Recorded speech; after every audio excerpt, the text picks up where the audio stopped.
അവൻ ഏറ്റവും വിജയിച്ചവനാണെന്ന് അള്ളാഹുവിന്റെ പ്രവാചകൻ അവിടുന്ന് എണ്ണി എണ്ണി പറഞ്ഞു തന്ന വിഭാഗങ്ങളിൽ ഒന്നാമത്തെ മനുഷ്യനാരെന്നറിയുമോ?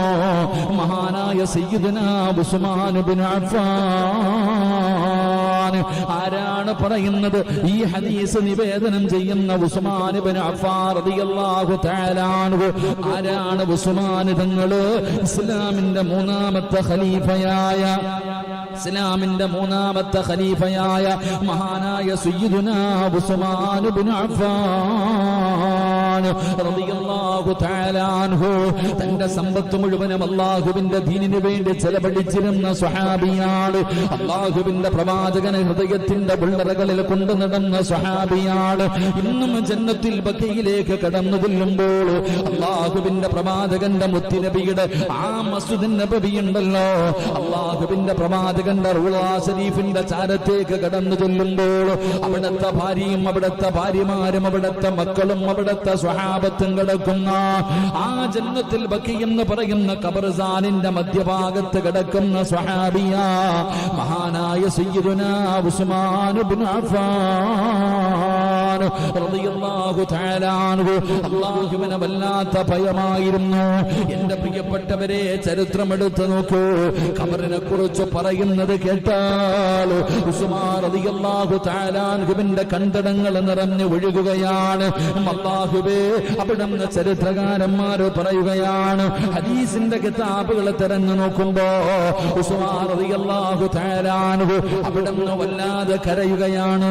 നരകം പറഞ്ഞപ്പോഴല്ല, പടച്ചവനെ മഹ്ശറ പറഞ്ഞപ്പോഴല്ല, സിറാത്തിനെ കുറിച്ച് പറഞ്ഞപ്പോഴല്ല, മീസാനിനെ കുറിച്ച് പറഞ്ഞപ്പോഴല്ല, ഹിസാബിനെ കുറിച്ച് പറഞ്ഞപ്പോഴല്ല, നന്മതിന്മ തൂക്കുന്ന ത്രാസിനെ കുറിച്ച് പറഞ്ഞപ്പോഴല്ല, സിറാത്ത് എന്ന് പറയുന്ന നരകത്തിന്റെ മുകളിലൂടെ വലിച്ചു കെട്ടിയ ആ പാലത്തിനെ കുറിച്ച് പറഞ്ഞപ്പോഴല്ല, ഉസ്മാൻ റളിയല്ലാഹു തആല അൻഹു തന്റെ ജീവിതത്തിൽ ഏറ്റവും കൂടുതൽ കരയുന്നത് ഖബറിനെ കുറിച്ച് പറയുന്നത് കേട്ടാൽ.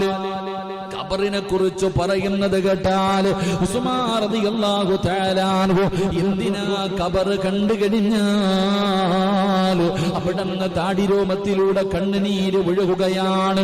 അവിടുന്ന് വല്ലാതെ കരയുകയാണ്. സഹാബത്ത് പോലും ചോദിക്കുന്ന, ഉസ്മാൻ തങ്ങള് നരകം പറയുമ്പോ ഇതുപോലെ കരയാറില്ലല്ലോ, ഖബർ പറയുമ്പോ നരകത്തെ കുറിച്ച് പറഞ്ഞാ നിങ്ങൾ ഇത്രയും കരയാറില്ല, പക്ഷേ ഖബർ കണ്ടു കഴിഞ്ഞാൽ അവിടുന്ന് വല്ലാതെ കരയുന്നുണ്ടല്ലോ. ആ സമയത്താണ് ഉസ്മാൻ തങ്ങൾ പറഞ്ഞത്, സ്വഹാബാ അൽ ഖബറു അവ്വലു മൻസിലിൻ മിൻ മനാസിൽ ആഖിറ.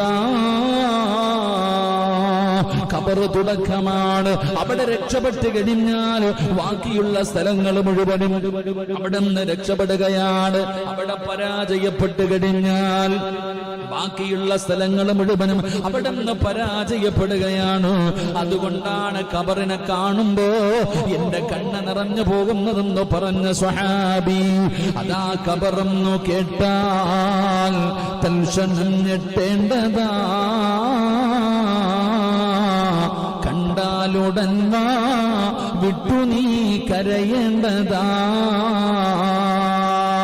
മേടയ്ക്കു പകരം മളമാ സുബ്ഹാന റബ്ബി അതിൽ കിടക്കേണ്ടതാ നസുമാന. പടച്ചവനെ, ആ ഖബറിനെ കുറിച്ച് പറയുന്നത് കേൾക്കുമ്പോൾ ആ ഖബർ കണ്ടാ കരയണമെന്ന് മഹാനായ തഴവ ഉസ്താദ് പറഞ്ഞു തന്നത് ആ ഉസ്മാൻ തങ്ങളാണ്. അവസാനം തന്റെ വീടിനകത്തിരുന്ന് പരിശുദ്ധമായ ഖുർആൻ, അല്ലാഹുവിന്റെ ഖുർആൻ ഇങ്ങനെ കയ്യിൽ പിടിച്ചുകൊണ്ടിരിക്കുമ്പോ ആ ഖുർആൻ ഇങ്ങനെ ഓതിക്കൊണ്ടിരിക്കുന്ന സമയത്താണ് അവിടുന്ന് പടച്ചവനെ അക്രമികൾ കടന്നു വന്നിട്ട് ഉസ്മാൻ തങ്ങളെ വധിക്കുന്നത്. ഉസ്മാൻ തങ്ങളെ വധിക്കുന്നത് പറയുന്നത്. ആ സമയത്തും തന്റെ കയ്യിലിരുന്ന ഖുർആൻ താഴെ വീഴാതെ തന്റെ നെഞ്ചിലേക്ക് മരണത്തോട് മല്ലടിക്കുമ്പോഴും ശത്രുക്കൾ അവിടെ നിന്ന് പടച്ചവനെ തന്റെ ശരീരത്തിലേക്ക് കടാര കുത്തിയിറക്കിയിട്ട് അവിടെ നിന്ന് ഷഹീദാകുമ്പോഴും അല്ലാഹുവിന്റെ ഖുർആൻ അവിടെ നിന്ന് കയ്യിൽ വിട്ടില്ല.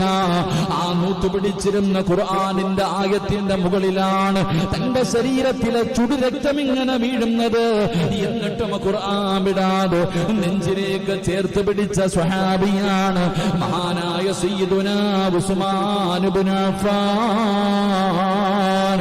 മരിക്കുന്നതിന്റെ തലേ ദിവസം തന്റെ പ്രിയപ്പെട്ട ഭാര്യയോട്, പെണ്ണേ ഞാൻ നോമ്പ് തുറന്നു, പെണ്ണേ നാളെ നോമ്പ് തുറക്കാൻ അല്ലാഹുവിന്റെ പ്രവാചകനും അബൂബക്കർ സിദ്ദീഖും ഉമർ ഇബ്നുൽ ഖത്താബ് ഞാൻ അവരുടെ കൂടെ ഇരുന്നിട്ടാണ് നാളെ നോമ്പ് തുറക്കുന്നതെന്ന് തന്റെ പ്രിയപ്പെട്ട ഭാര്യയോട് മരിക്കുന്നതിന്റെ തലേ ദിവസം ഓർമ്മപ്പെടുത്തിയ സ്വഹാബി ആ ഉസ്മാൻ തങ്ങളാണ് പറയുന്നത്. അല്ലാഹുവിന്റെ റസൂൽ പറയുകയാണ്, ഏറ്റവും ഉത്തമനായ 5 മാസം പണ്ടൊക്കെ ഒരുപാട് മക്കളുണ്ട് ഓരോ കുടുംബങ്ങളിൽ. അള്ളാഹു അതാണ് പഴയ തലമുറ. ഇന്ന് 2, 3 മതി, കൂടുതലില്ല. പണ്ടങ്ങനല്ല, 8, 9, 10, 11 പ്രസവിച്ച ഉമ്മമാരെ എനിക്കറിയാം. എന്റെ പ്രിയപ്പെട്ടവർ ഒരുപാട് മക്കൾ. അപ്പൊ അൽഹംദുലില്ലാ ഒരാളെ അള്ളാഹുവിന്റെ ഖുർആൻ പഠിക്കാൻ വേണ്ടി ഒരാളെയെങ്കിലും മാറ്റിവെക്കുന്ന ഒരു കാലമുണ്ടായിരുന്നു. അള്ളാഹു നമുക്ക് ഈമാൻ നൽകുമാറാകട്ടെ. ഇന്ന് നമ്മുടെ നാടുകളിൽ പണ്ടൊരു വീട്ടിലെങ്കിലും ഒരു ആലിമുണ്ട്. പണ്ട് നമ്മുടെ വീടുകളിൽ ഒരു വീട്ടിലെങ്കിലും, അല്ലെങ്കിൽ ഒരു തറവാട്ടിലെങ്കിലും, ഒരു കുടുംബത്തിലെങ്കിലും ഒരു ഹാഫിദും ആലിം ഉണ്ടായിരുന്നു പണ്ടത്തെ തലമുറയിൽ. ഇന്ന് ആരുമില്ല. ഇന്ന് വീട് മാറി, കുടുംബം മാറി, നാട്ടിൽ പോലും ഇല്ലാത്ത അവസ്ഥയാണ്. നാടുകളിൽ പോലും ഇല്ലാത്ത അവസ്ഥ. അൽഹംദുലില്ലാ അതിനൊക്കെ പരിഹാരമായിട്ടാണ് ഇൻഷാ അല്ലാഹ് നമ്മളിവിടെ പറഞ്ഞപ്പോ ഖുർആൻ പഠിപ്പിക്കുന്ന ഒരു സ്ഥാപനം തുടങ്ങണ കാര്യം പറഞ്ഞുള്ളൂ. ഇതുവരെ സ്ഥലം കണ്ടില്ല, കുറ്റിയടിച്ചില്ല, ബിൽഡിംഗ് തുടങ്ങിയില്ല, തീരുമാനമായില്ല. ഈ സമയത്തും അൽഹംദുലില്ലാ അത് പറഞ്ഞപ്പോൾ ഉസ്താദെ ഒരു വിദ്യാർത്ഥി എനിക്ക് തരണേ, ഒരു വിദ്യാർത്ഥി എനിക്ക് തരണേ എന്ന് പറഞ്ഞുകൊണ്ട് ഇപ്പോഴേ